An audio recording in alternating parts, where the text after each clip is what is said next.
My mother never loved me. Not really. She loved the idea of me, the accessory, the proof she could do family while simultaneously doing whatever she wanted. Delilah, at 52, was still chasing the next thrill, the next fleeting interest, leaving a trail of emotional wreckage in her wake. I learned early on that her love was a currency, exchanged only for convenience or public approval. Desiree, my older sister, 7 years my senior, stepped into the void.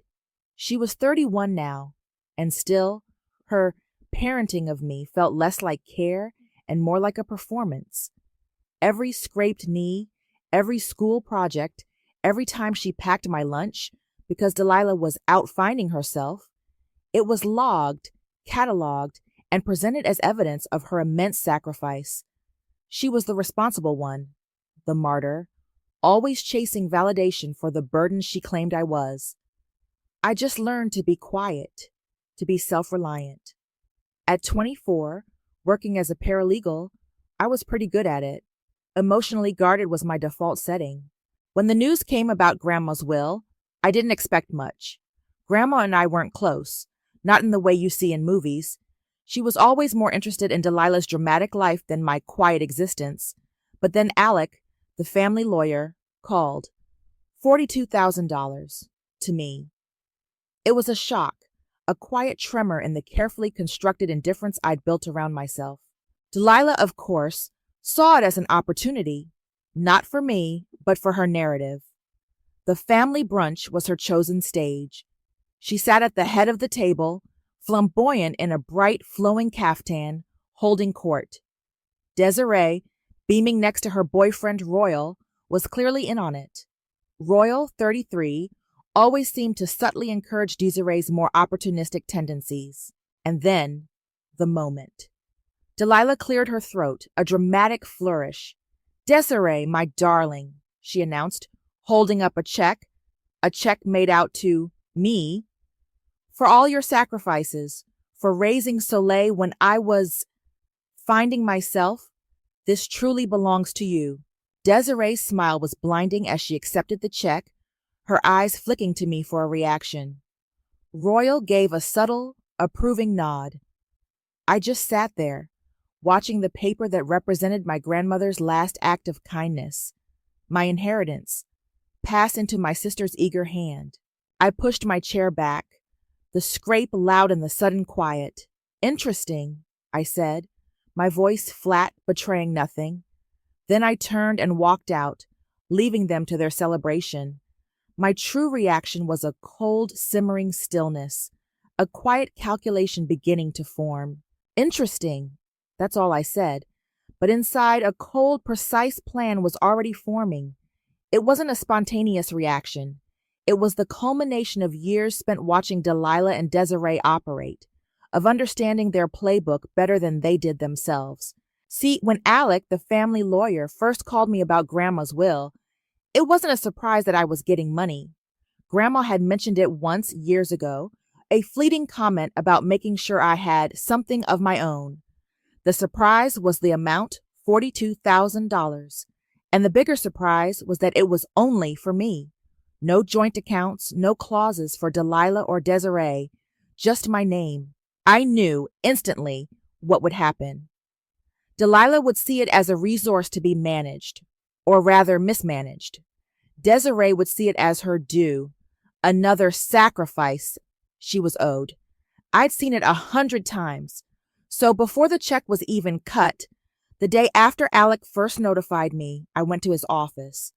Alec, 45, was a family friend more than just a lawyer, a wry man who'd seen enough of the Ryan family drama to fill a Netflix series. He raised an eyebrow when I laid out my idea.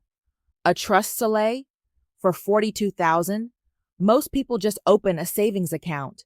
Not most people, Alec, I said, leaning forward. My family is not most people. I want something ironclad, something that protects my money, even from me, if I were ever foolish enough to give in to their pressure. And I want a specific clause, something about large cash withdrawals, something that triggers an automatic report. He looked at me. a slow smile spreading across his face. You want to set a trap, don't you? I want to protect what's mine, I corrected, though he wasn't wrong. And if it happens to have consequences for anyone trying to take it, then so be it. We spent hours going over the details, making sure it was legally sound, irrevocable, and had the precise triggers I wanted. I told Nora about it later that week over coffee. Nora, my best friend since college, was 25 and just as sharp as me, maybe sharper. She worked in corporate law, so she understood the nuances. So you basically set up a tripwire, she said, stirring her latte. I love it. This is peak Soleil. You're not just protecting your money, you're protecting your peace. And maybe, just maybe, I added, teaching a lesson.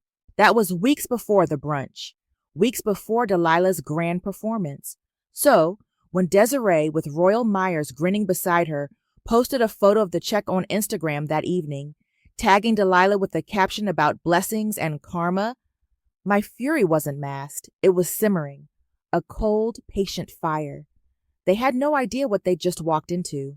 The Instagram post was just the beginning. Desiree, always so performative, followed up with a series of stories, new designer bags, a lavish dinner with Royal, even a spontaneous weekend trip that looked suspiciously like a pre-planned luxury getaway. Each post was a jab, a subtle, look what I got, aimed squarely at me. It was textbook Desiree. I remembered countless times, growing up, when she'd pull similar stunts. When I was 10 and got a scholarship to a summer art program, Delilah had barely registered it.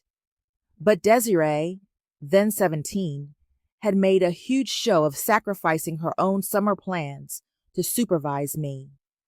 She dropped me off late, picked me up early, complained loudly about the inconvenience, and then expect me to do her chores as repayment. It wasn't about helping me. It was about being seen as the helpful one while simultaneously exploiting me. That was Desiree's version of raising me. It was manipulation, not love. Delilah, meanwhile, was busy rationalizing. Desiree deserves it, Soleil, she'd said on the phone a few days after the brunch, her voice airy and dismissive. She really stepped up when you were little. It's only fair. Fair, in Delilah's world, meant whatever benefit her or reinforced her image as a benevolent, if slightly eccentric matriarch. I just listened, my responses minimal. Or I see. I was waiting. A week passed, then 2. I knew Desiree wouldn't sit on the money for long. She was too eager to spend it, to display her newfound wealth. The trust, set up to receive the funds directly from Grandma's estate, was waiting. Alec had made sure the check from Delilah was simply a symbolic gesture. The real money was already flowing into the trust, under my name, with all its carefully constructed clauses. One afternoon, about 3 weeks after the brunch, my phone buzzed. It was Alec. His voice, usually calm, had a hint of dry amusement. Soleil, he said, just wanted to let you know. Your sister tried to withdraw a significant portion of the trust funds today. A rather large cash withdrawal, actually. A slow smile spread across my face. And the trust's automatic reporting provision has been triggered, he confirmed. It's doing exactly what we set it up to do. The bank flagged it, and the IRS got their notification.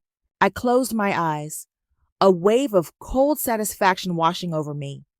They had ignored the minor warnings, the initial paperwork that would have hinted at the trust structure. They were so blinded by their perceived windfall, their sense of entitlement, that they hadn't bothered to read the fine print. The trap was sprung. The IRS moves slowly, but they move. Alec had warned me it wouldn't be instant, but once the trigger was pulled, the wheels would turn. It was a waiting game, and I was good at waiting. A week after Alec's call, the first tremor hit. My phone rang. It was Desiree, her voice tight with the frustration I recognized instantly. Soleil, what did you do? My bank account is frozen, and they're asking about some large suspicious transaction from a trust. I feigned ignorance. A trust? What are you talking about, Desiree? Grandma's money went straight to you, remember? Delilah gave you the check. But it came from a trust. Alex set it up. And now they're saying it's under your name, and there's some kind of audit notice. Her voice was rising, bordering on panic. Well, that's interesting, I said, echoing my own words from the brunch. Maybe you should talk to Alec about it, or the bank. Sounds like a paperwork issue. I kept my voice calm, almost bored. It drove her crazy. Paperwork issue? Soleil, this is serious. Royal's furious. He said this is going to mess up his credit too. Royal. Of course. He was always quick to distance himself when things got messy. His support for Desiree was clearly conditional on her being a net positive in his life. The opportunistic nature I'd observed was now on full display. I hung up, a flicker of vindication warming me. A few days later, the second tremor. A certified letter arrived at Delilah's house, addressed to Desiree. A formal audit notice from the IRS. Delilah called me, her voice a shrill mix of outrage and thinly veiled fear. Soleil, this is ridiculous. Desiree just got a letter from the IRS. They're asking about the inheritance. This is all your fault, you ungrateful child. My fault? I asked, genuinely amused. I didn't take the money, Mom. Desiree did, and you gave it to her. What exactly did I do wrong? You set up some kind of trap. Alec told me. He said you made it so it would report if she took out too much cash. What kind of person does that to their own family? The kind of person who wants to protect what's theirs, I replied, my voice hard. Grandma left that money to me. Not to Desiree. Not for you to hand out like a prize. The line went silent for a moment. Then Delilah's voice, dripping with false concern, shifted. Soleil, darling, this is tearing the family apart. We need to talk. We need to fix this. I'm organizing an intervention for you. An intervention? For me. The audacity was breathtaking, but I felt no guilt, only a quiet, resolute certainty. This was exactly what I had planned for. The family intervention was held at Delilah's house, of course. She loved a dramatic tableau. I arrived precisely on time, carrying a small, innocuous-looking purse. Inside, nestled amongst my keys and wallet, was my phone recording. I wasn't leaving anything to chance. Delilah, looking suitably distressed in a silk robe, greeted me at the door with a sigh. Desiree was already seated at the dining table, Royal conspicuously absent.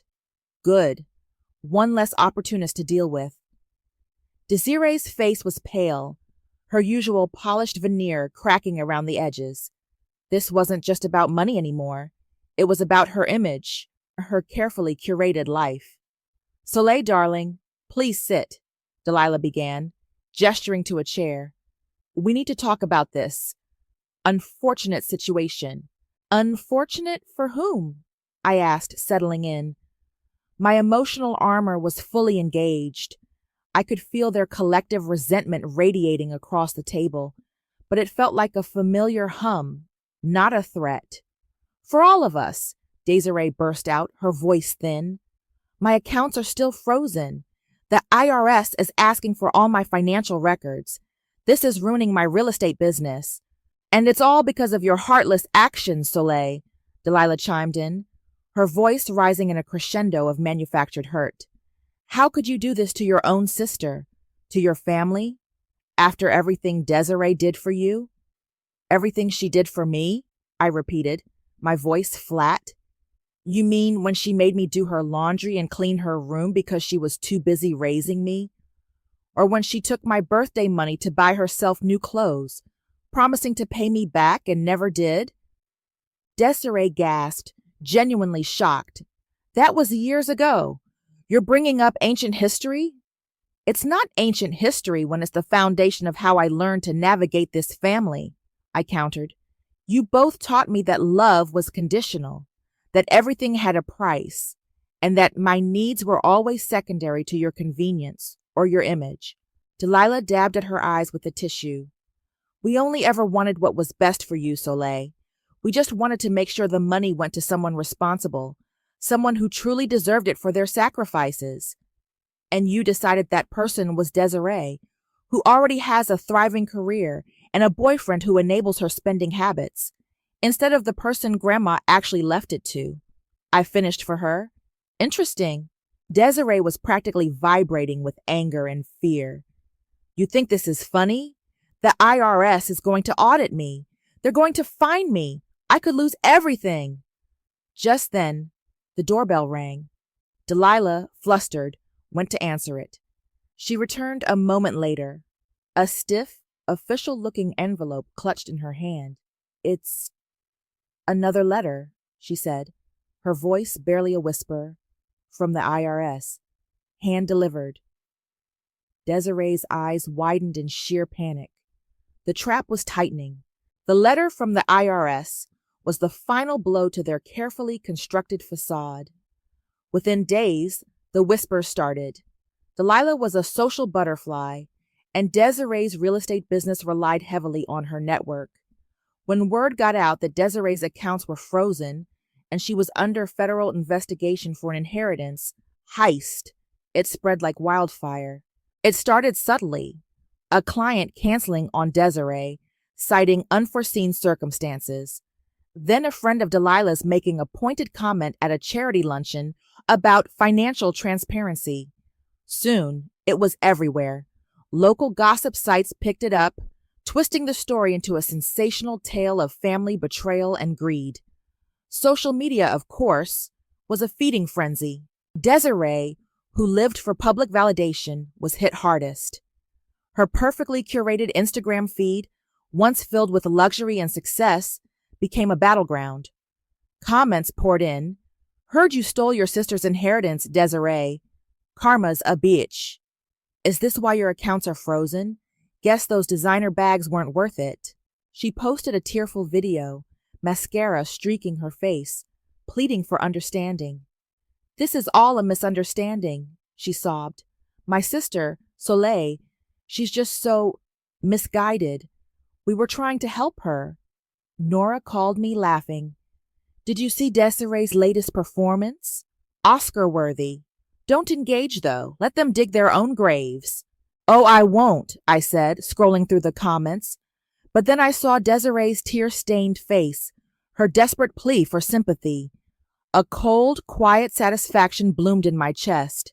Without thinking, I tapped the heart icon on her video.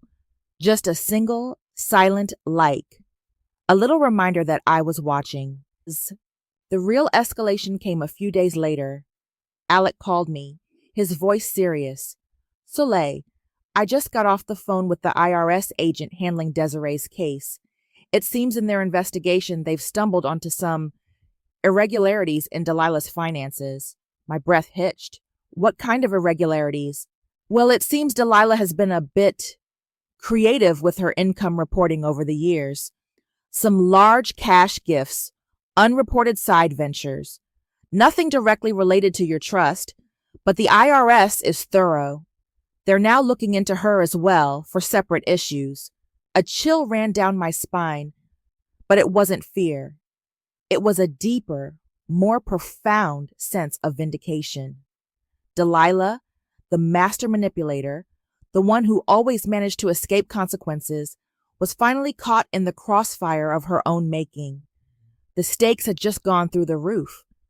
The follow-up lunch was not Delilah's idea.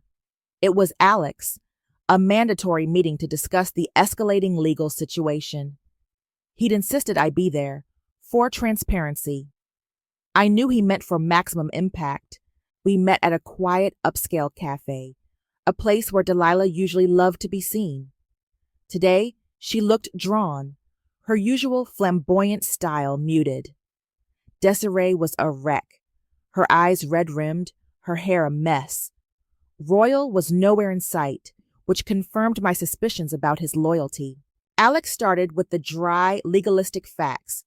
The IRS has determined that the $42,000 withdrawn from Soleil's trust constitutes an undeclared gift, subject to gift tax.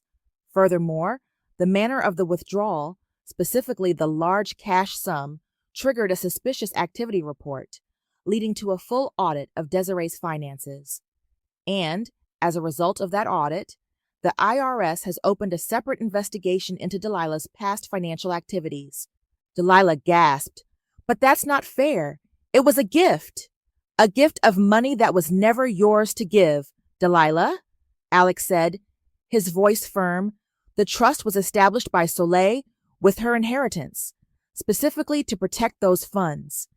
Any unauthorized attempt to access them would trigger the reporting clause." "What clause?" Desiree whispered, her voice hoarse.